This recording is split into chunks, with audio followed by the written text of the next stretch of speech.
Well,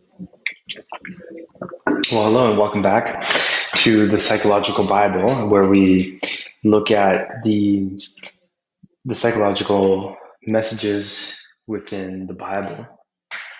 One of the things that I want to talk about today was the idea of this blueprint that is introduced in the Old Testament, but using this blueprint as a teaching tool to speak to addiction and sin as a whole, and sort of a blueprint to be able to maneuver through any addiction into a sense of freedom, right?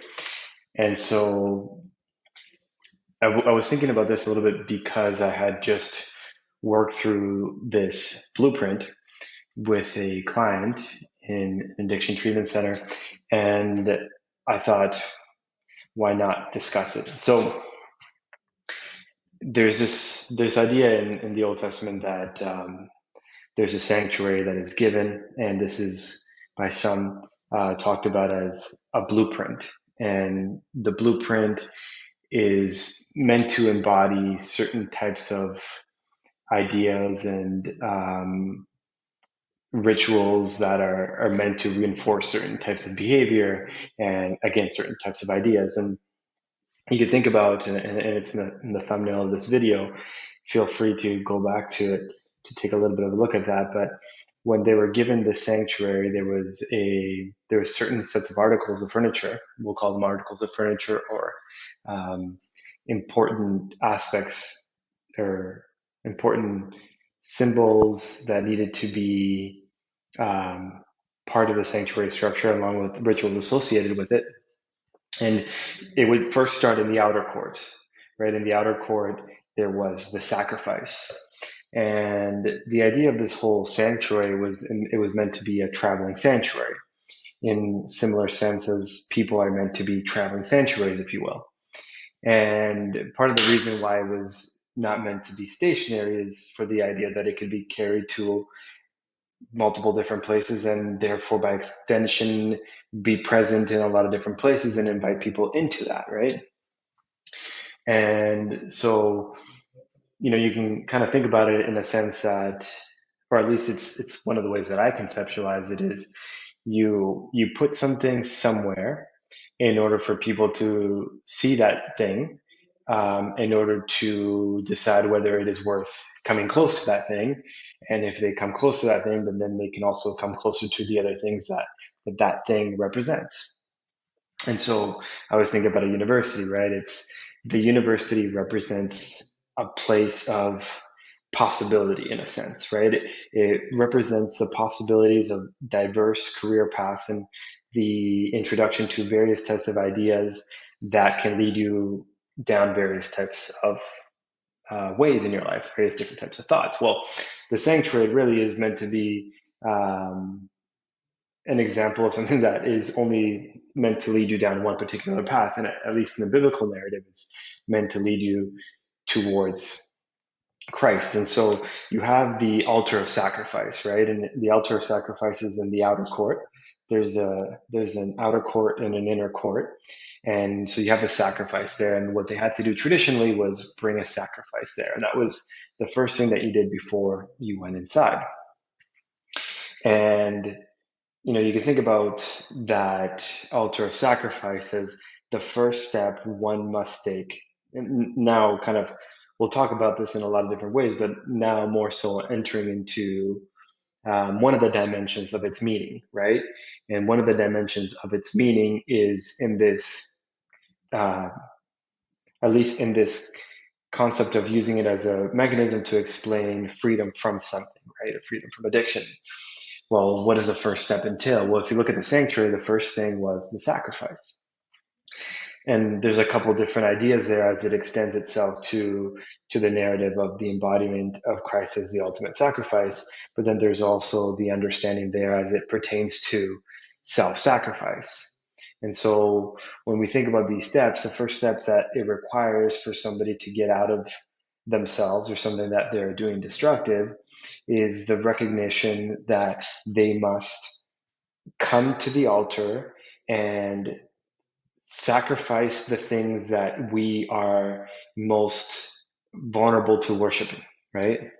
So in a sense, like, if you think about them bringing lambs to the altar of sacrifice, now it was meant to be representative of, this thing that is, sinless and innocent, that is taking your place.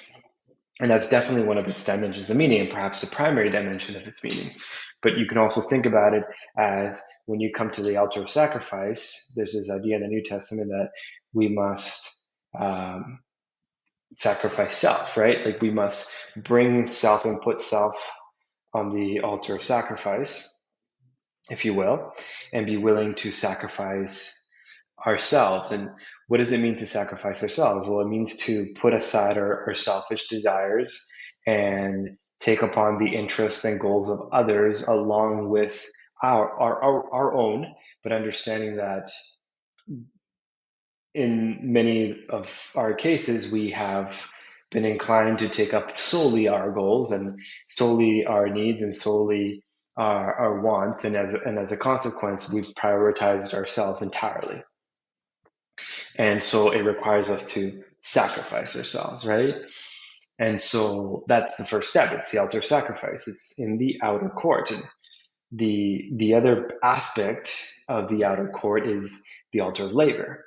And traditionally, the altar of labor was where the priest washed himself of the blood of the sacrifice that had just taken place. But it is typified in the New Testament as the representation of the baptism, right? The idea of one immersing themselves into a certain set of ideas, a certain set of characteristics, and embodying them, and going down as this one person and coming up as a new person, right? And the children of Israel embodied this baptism by going through the Red Sea. And so there was a sacrifice that took place, so it actually follows that pattern.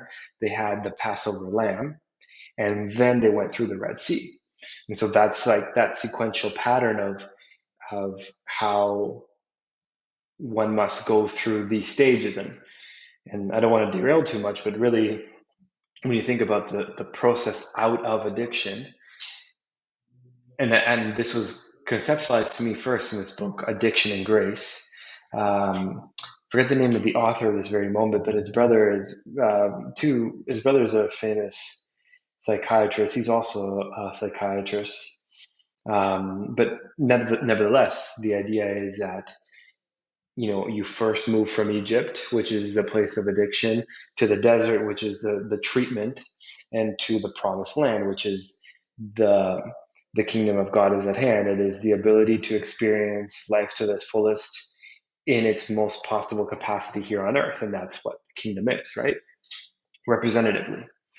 And so, okay, so you have that conceptualized, right? So if we're coming back again to the steps of addiction recovery, and we're looking at this as a blueprint from a biblical perspective, the individual first comes to the altar of sacrifice. In some sense, you could find a duality there, in which is not only self-sacrifice, but also accepting the greater sacrifice, right? And which is interesting enough in terms of speaking of treatment, because we know that the most successful form of treatment, at least to this point, has been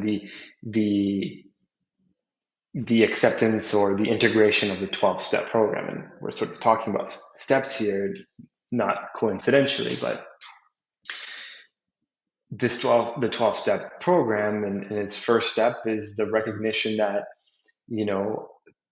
you are not able to do this on your own, and you must reach to a power greater than yourself, right? To be able to do that. I believe that's step one. Now, I could be mistaken, so let me double check as we mention this, because I don't want to get it wrong, though. So the 12 steps are so acceptance and surrender. That's right. Right. So acceptance and surrender, that is step one. So this is what we're talking about here too. So acceptance and surrender, and then you move into the baptism. Well, I tend to conceptualize the baptism in a couple of different ways. One of the principal ways of thinking about baptism or the labor is that you're sort of immersing yourself. If we're using that university analogy, you're immersing yourself into a new set of ideas. It's like you've come to this place, you see its value, you accept something that it's trying to give, and at the same time to accept truthfully and fully something that someone is trying to give you, it requires you to fully surrender and to be willing to sacrifice your desire to be correct or to not be corrected. And so when you enter into the baptism, if you will, it is an immersion into this process of faith, which is anytime you like, in the university analogy, it's like if you immerse yourself into these ideas, you have to do it with an element of faith. And the faith being that if you do this in in good faith, that as a consequence, you may be transformed by these ideas and embody these ideas if you see them to be ideas worth embodying. But at the same time, that if you do this process, you will get a certain kind of outcome, even though you have no real evidence of that, other than perhaps seeing other people follow the similar steps and get similar types of outcomes. Though nothing is guaranteed, there is an element of faith to be able to be baptized into a certain set of ideas. And it's no similar than the children of Israel in the sense that they needed faith to walk through that parting of the sea, right? So I think when we talk about addiction, if you will, it's like first first you have to be um, willing to be presented with something different, or at least find yourself in front of that thing, right? And that requires a miracle in and of itself. And you see that in the narrative in terms of how the children of Israel get out.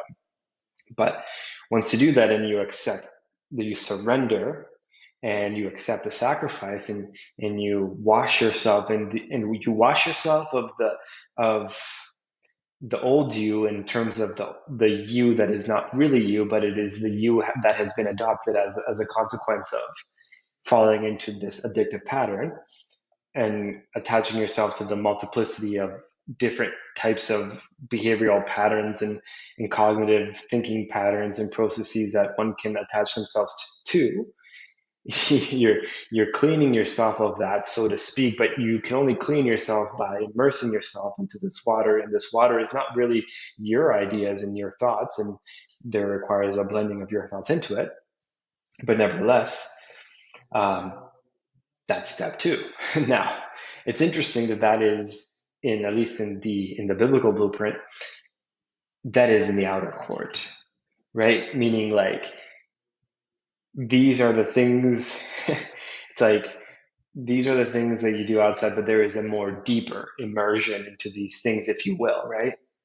Which, so we've done the altar of sacrifice, we've done the laver, and the third article of furniture is the table of showbread. And now the table of showbread was meant to be representative, and I believe that they had 12 loaves on there representing the 12 tribes, but really that bread was supposed to represent the word of God. It was, men shall not live by bread alone, but by every word that proceeds out of the mouth of God. It was the manna come down, right? So there is that idea there, but more, not necessarily more fundamentally, but deeper to that, it is the understanding that um,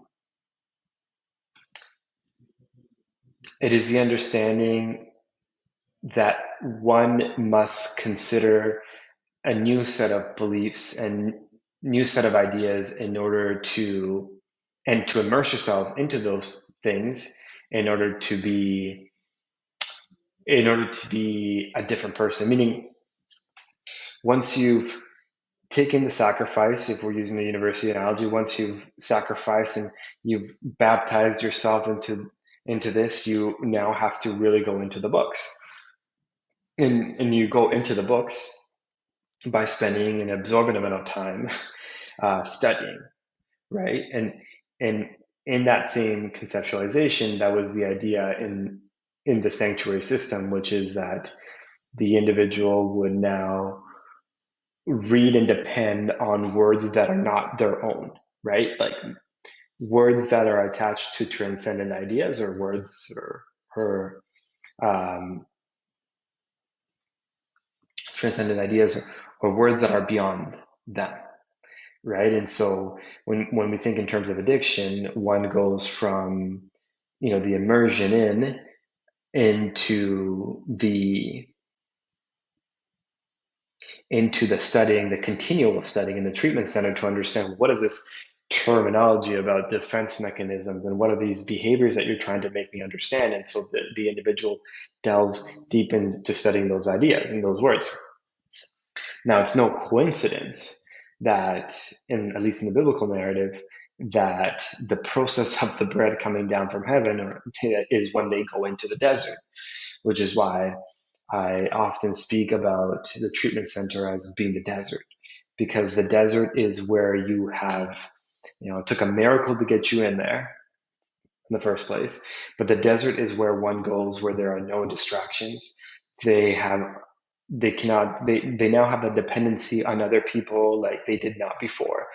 Typically in a more an addictive type of environment and mindset, and when someone's in the thick of it, they tend to see themselves as self-dependent. They don't like the idea of other people um, being a source of their dependence, right? Um, in some ways, the dependence is on the thing that you can be dependent on, and which is why we even use the idea that someone has a dependence on something, right? In a drug kind of way of looking at these things. And so it's no coincidence that it is in the desert where you have to focus on studying the word. And the idea too is not only you study the word, but also your physical need, which is the food, the sustenance, which is the representative of the bread, comes by something that is beyond you, in a sense, if you will. It's like you allow yourself to be fed, because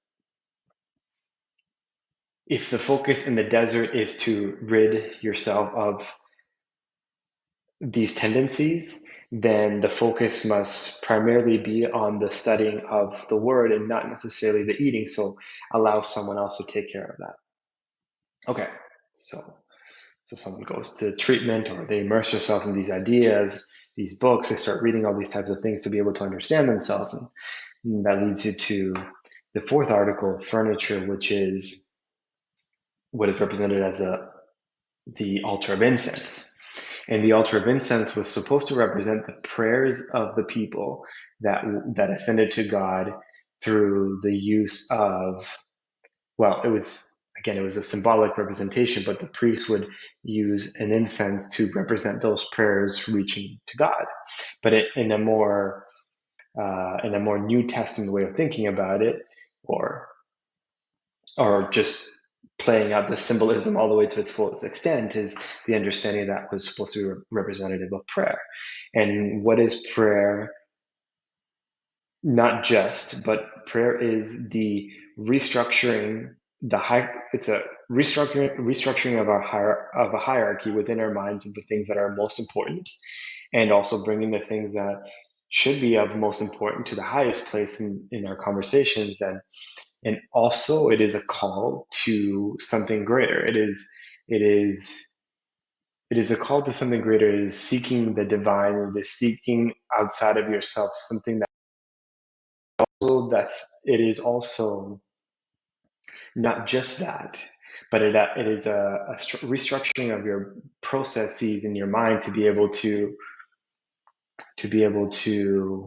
even consider things that you had not considered before. So, and I use this analogy, like if you're praying for, yourself to be introduced to people that may help you along this process that you're in, if you pray, you're also opening up yourself to the idea of that even being a possibility, and intertwined with the idea of the divine in there, or the Holy Spirit, which is also representative of the incense, then that process would be achieved. So, okay, so the addict goes from the altar of sacrifice to the laver, to the table of showbread, to the altar of incense, but then you get to the the seven branch candlestick, which is representative of the light, right? And Christ said, I am the light of the world.